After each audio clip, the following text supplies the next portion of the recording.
ओम तत्सत् श्रीमते रामचंद्राय नमः।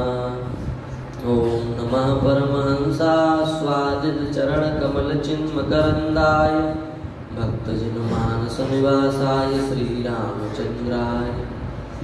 वागीशायस्य वदने श्रीलक्ष्मीर्यस्य च वक्षसि यस्यास्ते हृदये संवित्तं नृसिंहमां भजे। वाञ्छाकल्पतरुभ्यश्च कृपासिन्धुभ्य एव च पतितानां पावनेभ्यो श्रीवैष्णवेभ्यो नमो नमः। निखिल हे अप्रत्यनीक भक्तवांछाकल्पतरु भक्तवत्सल नंदनंदन श्याम सुंदर की महती कृपा करुणा से हम सभी लोग मानव जीवन का सर्वोत्कृष्ट फल सत्संग लाभ प्राप्त कर रहे हैं। यह श्री ठाकुर जी की विशेष कृपा है। श्रीमद् भागवत के विषय में हम विगत 3 दिनों से संवाद कर रहे हैं। आज पुनः श्रीमद् भागवत के महात्म्य के विषय में आप लोगों से निवेदन करना चाहते हैं। श्रीमद् भागवत जो है वह भगवान का वाङ्मय विग्रह है। श्रीमद् भागवत के विषय में जितने भी शब्द कहे जाएं वे सब न्यून हैं। हमने पहले भी निवेदन किया कि जब भगवान अपने धाम को जाने लगे और भगवान ने कहा कि उद्धव अब हम अपने धाम को प्रस्थान करेंगे, उद्धव जी रोने लगे, विह्वल हो गए, व्याकुल हो गए और उद्धव जी ने भगवान से प्रार्थना की, हे नाथ, अब आप जब धरती छोड़ करके चले जाएंगे तो सर्व साधन बाधका कलि आयाति, समस्त प्रकार के साधनों को नष्ट करने के लिए कलयुग आ जाएगा और इस घोर कलिकाल में प्राणी मात्र, जीव मात्र क्रूर हो जाएंगे, निर्दयी हो जाएंगे, धर्म शून्य हो जाएंगे, ज्ञान वैराग्य भक्ति शून्य हो जाएंगे। ऐसी स्थिति में इन कलयुगी जीवों का उद्धार कैसे होगा? इन कलयुगी जीवों का संसार चक्र से छुटकारा इन्हें कैसे मिलेगा, यह बताने की आप हमें कृपा करें। तब भगवान ने उद्धव जी के प्रेमाश्रुओं को देख करके, उनकी भाव विह्वलता को देख करके, उनकी प्रार्थना को देख करके अपना जो तेज था वह श्रीमद् भागवत में समाहित कर दिया। स्वकीयं यद्भवेत् श्रेयस्तच्च भागवते भागवतं ददाति। अपना जो तेज था भगवान का, वह भगवान ने अपना तेज श्रीमद् भागवत में स्थापित कर दिया। देखो, ध्यान देने की बात है, श्रीमद् भागवत जो है उसके विषय में शौनकादि ऋषियों ने महर्षि सूत जी से प्रश्न किया। सर्व सिद्धांत निष्पन्नम संसार भय नाशनम, जो सभी सिद्धांतों का सार हो। देखो, प्रश्न सामान्य होगा तो उत्तर भी सामान्य कोटि का होगा, पर प्रश्न यदि विशेष है तो उसका उत्तर भी सामान्य नहीं हो सकता। श्री शौनक ऋषि का प्रश्न कितना गंभीर है।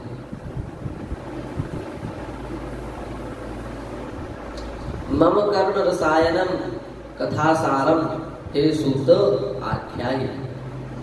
हमारे कानों के लिए जो रसौषधि हो, इस भवसागर में बार बार जीव अपने कर्मों से आता है, आसक्ति से आता है, उस भव रोग की जो सुगम औषधि हो वह देने की कृपा करें। इस जीव में कलिमल ग्रसित प्राणियों का अंतःकरण अत्यंत मलिन हो गया है, उनके उद्धार का उपाय बताइए। कितना गंभीर प्रश्न है। प्रत्येक जीव कलिकाल का, कलि के धर्म से प्रभावित है, क्योंकि युग है अयम तो युग धर्मो ही वर्तते कस्य दूषणम। यह तो युग का धर्म है, वह अपने धर्म के अनुसार सबको बनाएगा। तो जीव के अंतःकरण में कलयुग के धर्म तो इस युग के प्रभाव से आएंगे। भेद इतना होगा कि किसी में अधिक आएंगे, किसी में न्यून आएंगे। जो भगवान की कृपा प्राप्त हो उनमें ना के बराबर रहेंगे और समाप्त ही हो जाएंगे। तो तो ऐसे जो कलिमल ग्रसित प्राणी हैं उनके उद्धार का क्या, उनके शोधन का, उनकी शुद्धि का क्या उपाय? इतना गंभीर प्रश्न है। और गंभीर प्रश्न देखिए, श्रेयसाम यद्भवेत् श्रेया, समस्त कल्याणों का जो मूल है, साधन है, जिससे कल्याण की प्राप्ति होती है, वह साधन बताइए। पावनानां च पावनम, पवित्रों को भी पवित्र कर देने वाला साधन बताइए। देखो, कोई व्यक्ति अपवित्र हो तो उसको पवित्र किया जा सकता है, पर आप ऐसा साधन बताइए कि पवित्रों को भी पवित्र कर दे। कितना गंभीर प्रश्न है। कृष्ण प्राप्तिकरम शाश्वत, भगवान श्री कृष्ण की शाश्वत प्राप्ति करा देने वाला हो, ऐसा साधन बताइए। भगवान कृष्ण की प्राप्ति दो प्रकार से होती है, शाश्वत और अशाश्वत। भगवान आए, दर्शन देकर के चले गए, इसका नाम है अशाश्वत प्राप्ति। हुई और समाप्त हो गया, चित्र बंद हो गया, अशाश्वत प्राप्ति है। पर ठाकुर जी नित्य निरंतर हमारे साथ बने रहे, हमें भगवान के सानिध्य का नित्य निरंतर अनुभव होता रहे, इसे शाश्वत प्राप्ति कहा जाता है। जीव को शाश्वत प्राप्ति कब होगी? कृष्ण प्राप्ति करम शाश्वत, भगवान श्री कृष्ण की शाश्वत प्राप्ति करा देने वाला जो साधन है, तद अधुना वद, वह साधन आप हमसे कहिए। सामान्य बात नहीं है। इतने गंभीर ये सब प्रश्न हैं कि यदि सूत जी के जैसा सर्वसमर्थ वक्ता ना हो तो कुछ कह ही नहीं सकता। बताइए, समस्त कल्याणों का जो सार हो, पवित्रों को भी जो पवित्र कर देने वाला हो, भगवान श्री कृष्ण की शाश्वत प्राप्ति करा देने वाला हो, हमें नित्य निरंतर यह अनुभव हो कि हमारे साथ में ठाकुर जी है, ऐसा साधन आप बताइए। श्रेयसां यद्भवेत् श्रेया, पावनानां च पावनं, कृष्ण प्राप्तिकरं शाश्वत साधनं तद्वदाधुना। इसके उत्तर में सूत जी ने कहा, श्रीमद् भागवतम शास्त्रम कलोकीरेण भासितम, एतस्मात् अपरः किंचिन् मनः शुद्ध्यै न विद्यते, एतस्मात् अपरं किंचिन् मनः शुद्ध्यै न विद्यते, जन्मांतरे भवेत् पुण्यं तदा भागवतम लभेत्। अनेक जन्मों का जब भाग्यों का उदय होता है, तब इस कथा का श्रवण करने का अवसर प्राप्त होता है। इससे श्रेष्ठ मन की शुद्धि का कोई दूसरा साधन नहीं है।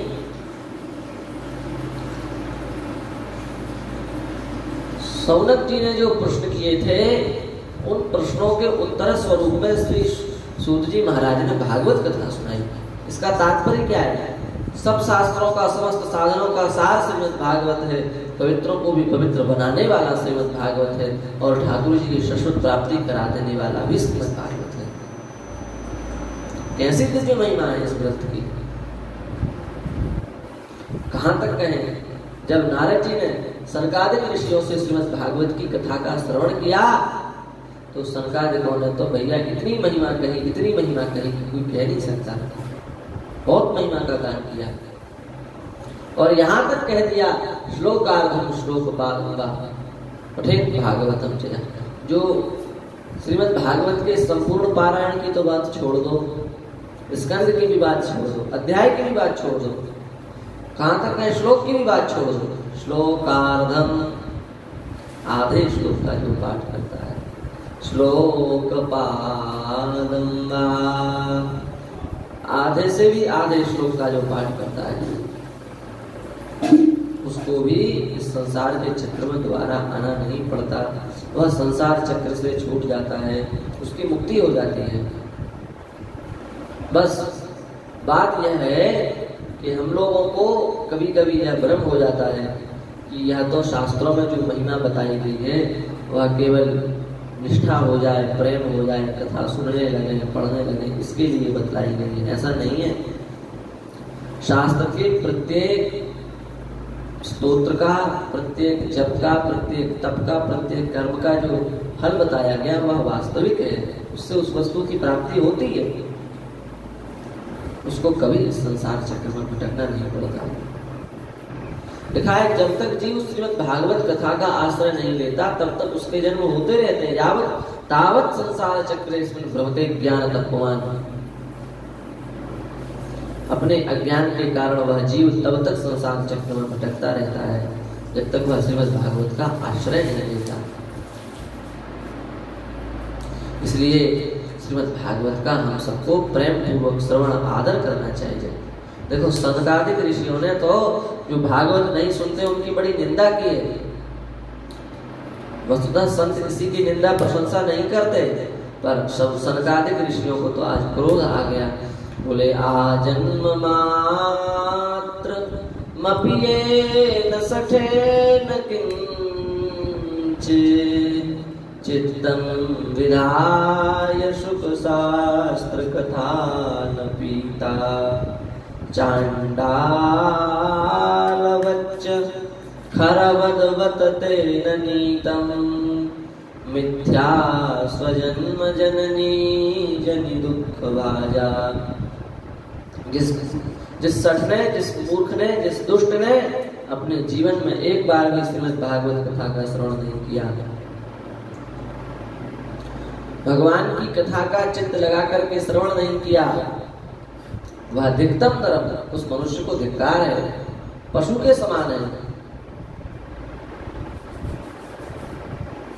चांडाल के समान है, खर के समान है, गधे के समान है। वह अपनी माता को दुख देने के लिए ही उत्पन्न हुआ है। जीवन छवो निगदितः सतु पाप कर्मा, वह जीवित ही मुर्दे के समान है, पाप कर्मा है, पाप करने वाला है। उस मनुष्य को धिक्कार है, पृथ्वी का भार है, ऐसा देवता लोग कहा करते हैं। एवं वदन्ति दिव्यदेव समायुक्त्या, ऐसे स्वर्ग में देवताओं के जो मुख्य श्रेष्ठ देव हैं वो कहा करते हैं। पंच महापाप जिनके उद्धार का, जिनसे मुक्त होने का कोई उपाय नहीं, वे भी यदि सप्ताह यज्ञ का आश्रय लें तो पवित्र हो जाते हैं। इसलिए यह सर्वसाधारण हो गई है, सर्वसुलभ हो गई है, ऐसा समझ करके इसके महात्म्य में न्यूनातिरिक्त दोष, न्यून दोष नहीं करना चाहिए। यह भले ही सर्वसुलभ हो गई है, सबके लिए हो गई है, सब इसको कहते सुनते हैं, पर भैया ईमानदारी तो यही है कि इसका जैसा महात्म्य लिखा है वैसा महात्म्य इसका है, और उस महात्म्य का आश्रय लेकर के भावपूर्वक, श्रद्धापूर्वक वर्तमान में भी हम श्रीमद् भागवत कथा का आश्रय लेते हैं तो किसी दूसरे साधन की आवश्यकता नहीं है। हम ईमानदारी और विश्वास से कह सकते हैं केवल श्रीमद् भागवत के प्रभाव से समस्त ऐहिलौकिक और पारलौकिक वस्तुओं की प्राप्ति हो जाएगी, भगवान की प्राप्ति हो जाएगी, मोक्ष की प्राप्ति हो जाएगी केवल श्रीमद् भागवत का आश्रय लेने से। ऐसी श्रीमद् भागवत की दिव्य महिमा है। इस दिव्य महिमा को कहने का केवल एक ही प्रयोजन है कि वर्तमान समय में जो श्रीमद् भागवत की व्यस्त परंपरा है, उस व्यस्त परंपरा को देख करके कहीं प्राणियों के मन में इस ग्रंथ के प्रति अश्रद्धा न हो जाए, इस बात को समझते हुए हम यह कह रहे हैं कि कितना भी विक्षिप्त हो जाए, कितना भी परंपरा अस्त व्यस्त हो जाए, पर शास्त्र का जो गौरव है, शास्त्र का जो महात्म्य है, उसको इस संसार में कोई नहीं मिटा सकता। ईमानदारी से यदि हम कथा कहेंगे और सुनेंगे, इसका अध्ययन करेंगे, इसको प्रणाम करेंगे, इसका वंदन करेंगे, तो निश्चित ही हमें अपने श्रेय की, अपने कल्याण की प्राप्ति होगी। इसी भावना के साथ श्री ठाकुर जी के चरण कमलों में नमस्कार करते हुए अपने वाक पुष्प श्री ठाकुर जी के चरणों में समर्पित करते हैं। जय जय श्री राम।